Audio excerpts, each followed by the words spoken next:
क्रमांक 9093. सभापती महोदय छापल्याप्रमाणे सभापती महोदय, आदरणीय दादांचं मी या निमित्तानं अभिनंदन करीन की ते मंत्रिमंडळातील एक ज्येष्ठ मंत्री आहेत आणि मुख्यमंत्र्याकडे त्यांचं वजन आहे. वरिष्ठ महाविद्यालयातले जे प्राध्यापकाची पदं आहेत, खरं म्हणजे उच्च शिक्षण हे अतिशय महत्त्वाचं आहे दादा, आपल्याला पण माहीत आहे. आणि म्हणून आपण ही 80% भरतीपेक्षा 100% भरती झाली पाहिजे. आता नवीन NEP कायदा आलेला आहे, त्याच्यामुळे याच्यात बदल झालेत, त्याची आपण अंमलबजावणी करतोय. कार्यभाराची पण काही अडचण आहे, त्याच्यामुळेही प्राध्यापक संघटनेने आपल्याकडे पण निवेदन दिले, आपण बैठक लावण्याचं कबूल केले, त्याबद्दल मी आपले आभार व्यक्त करतो. पण त्याच्यामुळं पण काही पदं वाढणार आहेत. तेव्हा हा सगळा हिशोब करून आता जी आपण 5012 पदांची भरती सुरू केलेली आहे, आता आजपासून जुलै महिना सुरू झाला कालपासून मंत्री महोदय, परंतु अजूनही अनेक महाविद्यालयांच्या तक्रारी आहेत की आम्हाला NOC दिली गेली नाही.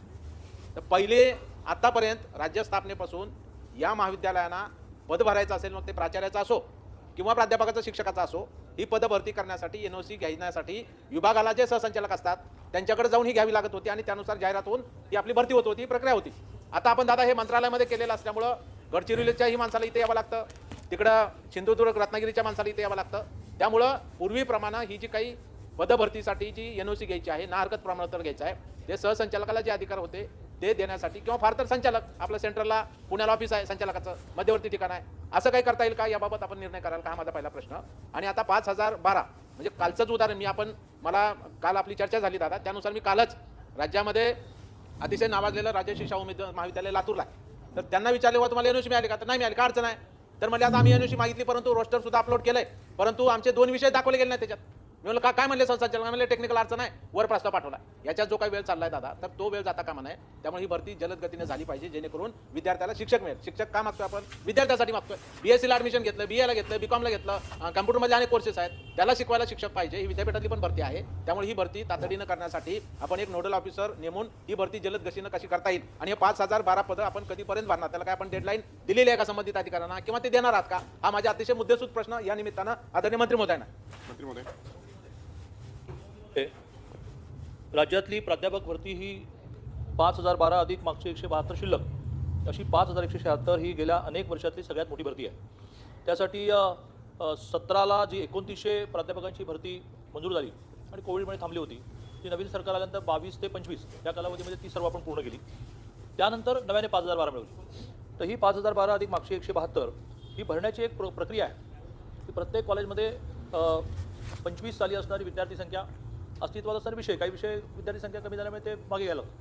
यावर पहिली अलॉटमेंट होते, ती सगळी अलॉटमेंट सगळ्या कॉलेजेसला, अनुदानित महाविद्यालयांना झालेली आहे. त्यानंतर त्यांनी पोर्टलवरून आपल्याला मिळालेल्या पदांसाठी रोस्टरसाठी जी परवानगी किंवा रोस्टरची प्रक्रिया सुरू करायला लागते, ती रोस्टरची प्रक्रिया करावीच लागेल. रोस्टरची प्रक्रिया पूर्ण झाल्यानंतर NOC मिळायला कुठलीही अडचण येत नाही. आता अनेक महाविद्यालयांमध्ये म्हणजे मागच्या वेळेला आपल्याला 2900 भरायला परवानगी मिळाल्यानंतर ही शेवटी आपल्याकडे 500पेक्षा जास्त जागा रिकाम्या झाल्या का, तर ज्या कॉलेजेसना दिल्या त्या कॉलेजमध्ये मॅनेजमेंटमध्ये भांडणं असतात, त्या मॅनेजमेंटने भांडण्यामुळे ती भरतीच करत नाही.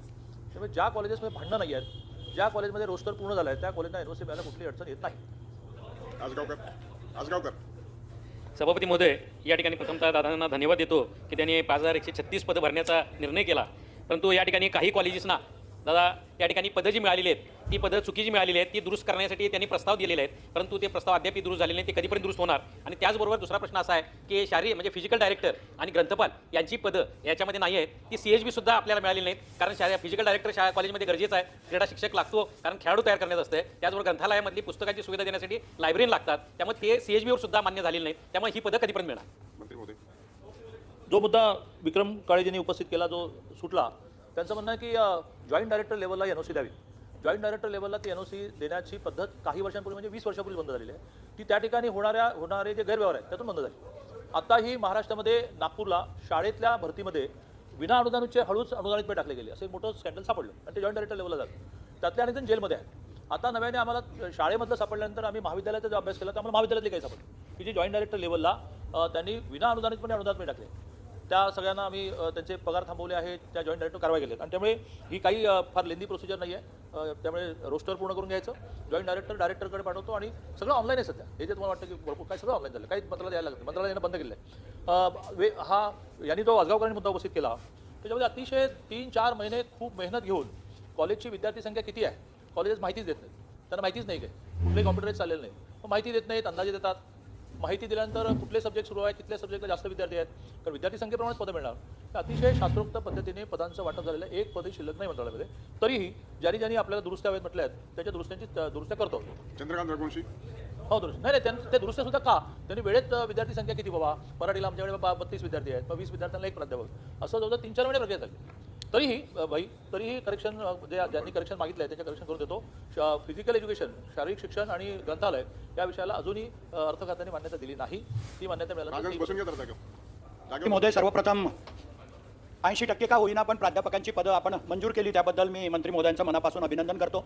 एक विषय तोच आहे की विषय बदलायचे आहेत. काही प्राध्यापकांची पदं मंजूर झाली त्या वेगळ्या विषयावर होती आणि जागा कॉलेजला दुसऱ्या विषयाची आहे. ते बदल करण्याचा अधिकार डेप्युटी डायरेक्टरकडे जर दिला तर लवकरात लवकर होऊन जाईल. मला वाटतं या प्रश्नाचं आणि उत्तर दुसरा दिलं प्रश्न पाहिजे. असा आहे प्रश्नाचं उत्तर की दिलं नॉन टीचिंगची पदं 80% आपण मंजूर करणार होतो. हे सुद्धा सर्व महाराष्ट्रामध्ये या संदर्भातल्या बातम्या आल्या आहेत. माझ्या माहितीप्रमाणे आदरणीय मुख्यमंत्र्यांनी सुद्धा ती फाईल मंजूर केली आहे. तर नॉन टीचिंगची सुद्धा 80% पदं भरायची परवानगी शासन केव्हा देणार आहे? माननीय सभापतीमध्ये जो प्रश्न आजगावकरजींचा होता तोच त्यांचा आहे. करेक्शन्स करून देऊ, जॉईंट डायरेक्टर लेवलला करून देऊ, कारण त्यांनीच जाऊन आता पुन्हा पाहणी करायला लागेल. किंवा तुम्ही तर मग म्हटलं होतं की मराठीला 32 आहेत आणि आता म्हणते 42 आहेत, मग 32-42 झाले की एक प्राध्यापक वाढतो. ते जॉईंट डायरेक्टर लेवलला होतं करूया. आता त्यांनी तर म्हटलं की नॉन टीचिंग त्याची 2900 पदं ही मान्य झालेली आहेत. माननीय मुख्यमंत्री महोदयांबरोबर झालेल्या बैठकीत मान्य झालेले आहेत. परंतु वित्ताने आता लगेच त्याला परवानगी दिली नाही आहे. आपल्या सगळ्यांनाच माहिती आहे की राज्यामध्ये असणाऱ्या आर्थिक स्थितीमुळे प्रायोरिटी बदलत असतात. आता सगळेजण आपण पावसाकडे डोळे लावून बसलेलो आहोत. पाऊस जर पुरेसा झाला तर शेतकऱ्यांना गेल्या वर्षी अतिवृष्टीमुळे जी 32,000 कोटीची नुकसान भरपाई द्यावी लागली, तर यावेळेला ती दुष्काळामध्ये द्यावी लागते की अशा स्थितीमध्ये आपण सगळे आहोत. आणि त्यामुळे निधीच्या उपलब्धतेप्रमाणे परवानगी मिळाली. 2900 पदांना परवानगी मिळाली. अभिजित पंजारी. महोदय, दादांनी व्यवस्थित उत्तर दिलं. 5,012चे पदं आपण त्या ठिकाणी भरतीची प्रक्रिया केली. याच्यामध्ये जे आहे की आपण 24 विद्यार्थी संख्या अशा पद्धतीनं त्यांचा कार्यभार आपण कॅल्क्युलेट केलेला आहे. मुळात आपल्या राज्यामध्ये 1 जून 1982चा एक GR आहे आणि दुसरा 17 मार्च 1999चा GR आहे. या दोन्ही GRनुसार आपल्या राज्यामध्ये शहरी भागामध्ये असणारे महाविद्यालय त्यांची विद्यार्थी संख्या 24, महिला महाविद्यालय असणाऱ्यांची संख्या आपण 10 विद्यार्थी संख्या पकडली. ग्रामीण भागामध्ये जिल्हा परिषद किंवा पंचायत समिती या क क्षेत्राच्या असतील तर त्यांच्यामध्ये 10 अशी विद्यार्थी संख्या आपण गृहीत धरली होती. त्याच्यामुळे सरसकट 24 विद्यार्थी संख्या ही धरलेली आहे ती मुळात चुकीची आहे आणि म्हणून त्याच्यात आपण दुरुस्ती करणार आहे का हा एक प्रश्न आहे. दुसरा प्रश्न, आपण ही विद्यार्थी संख्या जी कॅल्क्युलेट केलेली आहे त्याचा दुसरा आधार आपण NEPचा घेतला आहे. आपल्या राज्यामध्ये न्यू एज्युकेशन पॉलिसी लागू झाल्यानंतर आपण फक्त मेजर सब्जेक्ट आणि मायनर सब्जेक्ट याचाच आपण विचार केला, व्हर्टिकलचा आपण विचार केलेला नाही. आणि म्हणून त्याच्यामध्ये काय झालं की नागपूर विद्यापीठाचा साईज लक्षात घेता, त्याच्यामधले असलेले संलग्नित महाविद्यालय लक्षात घेता, त्या ठिकाणी नागपूर विद्यापीठामध्ये एक मोठी चूक झाली की त्यांनी फक्त एकच मेजर सब्जेक्ट ठेवला. एक मेजर सब्जेक्ट ठेवल्यामुळे तिथली विद्यार्थी संख्या कमी झाली आणि म्हणून प्राध्यापकांचा कार्यभार त्या ठिकाणी कमी कॅल्क्युलेट झाला. इतर विद्यापीठामध्ये गोंडवाना विद्यापीठ असेल किंवा पुन्हा मुंबई अमरावती असेल या सर्व विद्यापीठांमध्ये 2 मेजर सब्जेक्ट होते म्हणून त्यांची संख्या जास्त होती. म्हणून नागपूर विद्यापीठामध्ये ही प्राध्यापक भरतीची संख्या कमी असल्यामुळे आपण या पद्धतीनं विद्यार्थी संख्या लक्षात घेता आणि 2 मेजर सब्जेक्टचा हे विषय कन्सिडर करून आपण तशा पद्धतीची पदभरतीची दुरुस्ती करणार का हा माझा स्पेसिफिक प्रश्न आहे.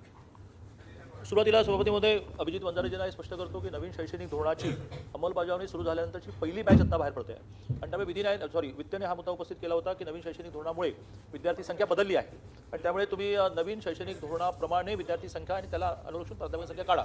आपण ते मान्य केलं नाही आणि 2025ला जी पूर्वीची विद्यार्थी संख्या त्याप्रमाणेच काढलं.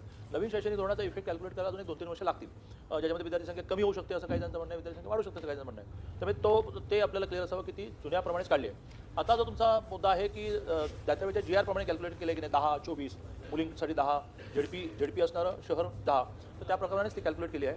नागपूर विद्यापीठाच्या बाबतीत एका पर्सनल भेटीत मी हे म्हटलं आहे. ते आज जर दुपारी तुम्ही आलात तर सगळे ब्रिफिंगच्या निमित्ताने आले ते टॅली करू. पण एवढी मोठी चूक होणार नाही, झाली असली तर करेक्ट करू. प्रश्न उत्तराचा तास संपलेला आहे. कागदपत्रे पटलावर ठेवणे.